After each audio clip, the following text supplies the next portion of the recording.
നമസ്കാരം. MA psychology ഒന്നാം വർഷം പഠിക്കുന്ന നിങ്ങൾക്ക് സ്വാഗതം. നമ്മൾ ഇന്ന് IGNOU MPC 001 കോഴ്സിലെ ബ്ലോക്ക് 3 യൂണിറ്റ് 3ലേക്കാണ് ഒന്ന് ശ്രദ്ധിക്കുന്നത്. മൾട്ടിലിംഗ്വാലിസം ആൻഡ് കൊഗ്നിഷൻ, അതായത് ബഹുഭാഷാത്വവും ചിന്താശേഷിയും. അതെ, അതിൽ തന്നെ ഒന്നിലധികം ഭാഷകൾ സംസാരിക്കുന്നവരുടെ തലച്ചോറ്, അവിടുത്തെ ന്യൂറൽ മെക്കാനിസംസ്, അതെങ്ങനെയാണ് പ്രവർത്തിക്കുന്നത് എന്നതിനെക്കുറിച്ചുള്ള ചില കാര്യങ്ങൾ. അതാണല്ലോ നമ്മുടെ ഇന്നത്തെ വിഷയം. തീർച്ചയായും വളരെ ഇൻട്രസ്റ്റിംഗ് ആയിട്ടുള്ളൊരു ഏരിയ ആണ്. ഒന്നിൽ കൂടുതൽ ഭാഷകൾ നമ്മുടെ തലച്ചോറ് എങ്ങനെയാണ് കൈകാര്യം ചെയ്യുന്നത്, അത് എവിടെയാണ് സ്റ്റോർ ചെയ്യുന്നത്? അതെ, അതൊക്കെ ഇപ്പോഴും ഒരുപാട് ഗവേഷണം നടക്കുന്ന വിഷയങ്ങളാണ്. അപ്പോ ഈ മെറ്റീരിയലിൽ പ്രധാനമായും 2 സിദ്ധാന്തങ്ങളെക്കുറിച്ച് പറയുന്നുണ്ടല്ലോ, അല്ലേ? പറയുന്നുണ്ട്. സിംഗിൾ സിസ്റ്റം, പിന്നെ dual system. Single system hypothesis എന്താണ് ശരിക്കും പറയുന്നത്? അത് പറയുന്നത് നമ്മൾ എത്ര ഭാഷ പഠിച്ചാലും അതൊക്കെ തലച്ചോറിൽ ഒരു പൊതുവായ സിസ്റ്റത്തിലാണ് റെപ്രസെന്റ് ചെയ്യുന്നതെന്നാണ്. ഓഹോ, എല്ലാം ഒരിടത്ത്. ഏകദേശം അങ്ങനൊരു ആശയം.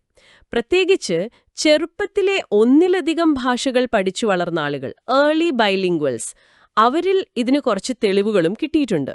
അതെങ്ങനെയാണ്? ഹെർണാണ്ടസ് പിന്നെ മറ്റുള്ളവരുടെ ചില പഠനങ്ങളിൽ അങ്ങനെയുള്ളവർ ഭാഷ ഉപയോഗിക്കുമ്പോൾ തലച്ചോറിലെ ഏതാണ്ട് ഒരേ ഭാഗങ്ങൾ തന്നെയാണ് ആക്ടിവേറ്റ് ആവുന്നതെന്ന് കണ്ടിട്ടുണ്ട്. ഓക്കെ.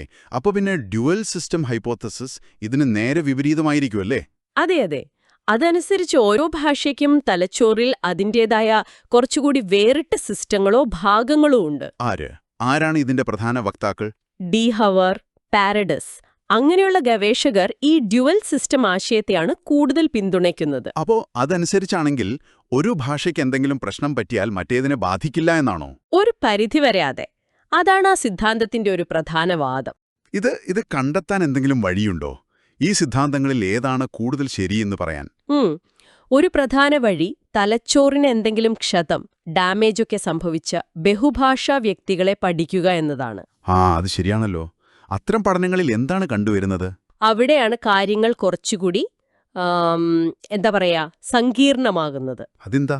കാരണം കിട്ടുന്ന റിസൾട്ട്സ് പലപ്പോഴും പരസ്പരം ചേരാത്തതാണ്. കോൺട്രഡിക്ടറി എന്ന് പറയില്ലേ? ഉദാഹരണത്തിന്, ചില കേസുകളിൽ ബ്രെയിൻ ഡാമേജ് സംഭവിച്ചാൽ ആദ്യം പഠിച്ച ഭാഷ, അതായത് L1, അത് ആദ്യം തിരിച്ചുവരും. വേറെ ചിലരിൽ രണ്ടാമത് പഠിച്ച L2 ആയിരിക്കും ചിലപ്പോൾ ആദ്യം തിരിച്ചു കിട്ടുന്നത്. ഇനി മറ്റു ചിലരിൽ 2 ഭാഷകളും ഏതാണ്ട് ഒരുപോലെ തന്നെ റിക്കവർ ആവുന്നതും കാണാം. ചിലപ്പോൾ ഒരു ഭാഷയുടെ കഴിവ് നന്നായി കുറയുകയും മറ്റത് വലിയ കുഴപ്പമില്ലാതെ തുടരുകയും ചെയ്യാം. അപ്പോൾ ഈ സിംഗിൾ സിസ്റ്റം, ഡുവൽ സിസ്റ്റം എന്നൊക്കെയുള്ള ഒരു ലളിതമായ വേർതിരിവ് അത്ര ശരിയല്ല എന്നാണോ? തീർച്ചയായും. ഈ കണ്ടെത്തലുകൾ ആ 2 സിദ്ധാന്തങ്ങളെയും ശരിക്കും വെല്ലുവിളിക്കുന്നുണ്ട്. എങ്ങനെ? കാരണം സിംഗിൾ സിസ്റ്റം ആണെങ്കിൽ ആ സിസ്റ്റം ഡാമേജ് ആയാൽ എല്ലാ ഭാഷകളെയും ഒരുപോലെ ബാധിക്കണ്ടേ? ശരിയാണ്. അതുപോലെ ഡ്യുവൽ സിസ്റ്റം ആണെങ്കിൽ ഒരു ഭാഷ പോയാൽ മറ്റേത് പൂർണ്ണമായും സുരക്ഷിതമായിരിക്കണമെന്നില്ലേ?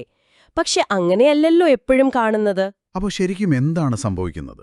ഭാഷ തലച്ചോറിൽ എങ്ങനെയാണ് പ്രവർത്തിക്കുന്നത്, അവ തമ്മിൽ എങ്ങനെ ബന്ധപ്പെട്ട് കിടക്കുന്നു എന്നതൊക്കെ നമ്മൾ വിചാരിക്കുന്നതിലും ഒരുപാട് സങ്കീർണമാണ്. അങ്ങനെയൊരു നിഗമനത്തിലേക്കാണ് ഇത് വിരൽ ചൂണ്ടുന്നത്. ഇതിൽ ഈ ഭാഷ പഠിക്കുന്ന പ്രായം അതൊരു ഘടകമാണോ? ചെറുപ്പത്തിൽ പഠിക്കുന്നതും മുതിർന്ന ശേഷം പഠിക്കുന്നതും തമ്മിൽ വ്യത്യാസമുണ്ടോ? അതൊരു പ്രധാന പോയിന്റാണ്. ഏർലി ബൈലിംഗ്വൽസ്, അതായത് ചെറുപ്പത്തിലെ പഠിക്കുന്നവരുടെ കാര്യത്തിൽ ഒരുപക്ഷേ ഭാഷകൾ തലച്ചോറിൽ കൂടുതൽ ഇഴകിച്ചേർന്ന് കിടക്കാൻ സാധ്യതയുണ്ട്. സിംഗിൾ സിസ്റ്റം പോലെ ഒരുപക്ഷേ. എന്നാൽ പ്രായമായ ശേഷം രണ്ടാമതൊരു ഭാഷ പഠിക്കുന്നവർ, ലേറ്റ് ബൈലിംഗ്വൽസ്, അവരിൽ ആ പുതിയ ഭാഷയ്ക്ക് വേണ്ടി ഒരുപക്ഷെ പുതിയ ന്യൂറൽ കണക്ഷൻസ് അല്ലെങ്കിൽ പുതിയ ഏരിയാസ് തന്നെ ഉപയോഗിക്കേണ്ടി വരുന്നുണ്ടാവാം. അല്ലെങ്കിൽ നിലവിലുള്ള ശൃംഖലകളെ കുറച്ചുകൂടി വ്യത്യസ്തമായി ഉപയോഗിക്കേണ്ടി വന്നേക്കാം. അപ്പോൾ തലച്ചോറിന്റെ ആ പ്ലാസ്റ്റിസിറ്റി, മാറ്റം വരാനുള്ള കഴിവ് ഇവിടെ പ്രധാനമാണല്ലേ? വളരെ പ്രധാനം. അനുഭവങ്ങൾക്കനുസരിച്ച് മാറാനുള്ള തലച്ചോറിന്റെ കഴിവ്, അതാണിവിടെ വർക്ക് ചെയ്യുന്നത്. അപ്പോ ഇതിനെക്കുറിച്ചൊരു ഫൈനൽ ഉത്തരം ഇപ്പോഴും ഇല്ല എന്ന് സാരം? ഇല്ല. നിലവിലെ കണ്ടെത്തലുകൾ വെച്ച് ഒരു പൂർണ്ണ ചിത്രം കിട്ടുന്നില്ല. അതുകൊണ്ട് ഇനിയും ഒരുപാട് ഗവേഷണം ഈ മേഖലയിൽ ആവശ്യമുണ്ട്. ഭാവിയിൽ എന്താണ് പ്രതീക്ഷിക്കുന്നത്? ഒരുപക്ഷേ ബഹുഭാഷാത്വത്തെ ഒരു സാധാരണ പ്രതിഭാസമായി കണ്ട് അതിനെ ഉൾക്കൊള്ളുന്ന ഒരു സംയോജിത ഭാഷാ സിദ്ധാന്തം, ഒരു ഇന്റഗ്രേറ്റഡ് ലാംഗ്വേജ് തിയോറി ആവശ്യമായി വന്നേക്കാം. ഓക്കെ, അപ്പോൾ ഈ ചർച്ചയിൽ നിന്ന് നിങ്ങൾ നമ്മുടെ ശ്രോതാക്കൾ ഓർത്തിരിക്കേണ്ട പ്രധാന കാര്യം എന്താണ്? ബഹുഭാഷാത്വം തലച്ചോറിൽ എങ്ങനെ പ്രവർത്തിക്കുന്നു എന്നത് വളരെ സങ്കീർണമായ ഒന്നാണ്. അതെ, ഈ സിംഗിൾ സിസ്റ്റം, ഡ്യുവൽ സിസ്റ്റം എന്ന ലളിതമായ മോഡലുകൾ മാത്രം വെച്ച് ഇതിനെ പൂർണ്ണമായി വിശദീകരിക്കാൻ കഴിയില്ല. ശരിയാണ്. തലച്ചോറിനേറ്റ ക്ഷതങ്ങളിൽ നിന്നുള്ള തെളിവുകൾ തന്നെ പലപ്പോഴും പരസ്പര വിരുദ്ധമാണ്. അതാണ് നമ്മൾ കണ്ടത്. അപ്പോൾ നമ്മൾ നിർത്തുന്നതിന് മുൻപ് നിങ്ങൾക്ക് ചിന്തിക്കാനൊരു ചോദ്യം. തീർച്ചയായും.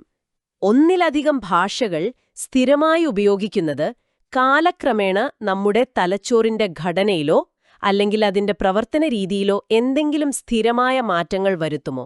അതായത്, ഒരു ഭാഷയിൽ ചിന്തിക്കുമ്പോൾ ഉപയോഗിക്കുന്ന ന്യൂറൽ പാത്വേസ് അത് മറ്റൊന്നിൽ ചിന്തിക്കുമ്പോഴുള്ളതിൽ നിന്ന് കാര്യമായി വ്യത്യാസപ്പെടുമോ? അതെ.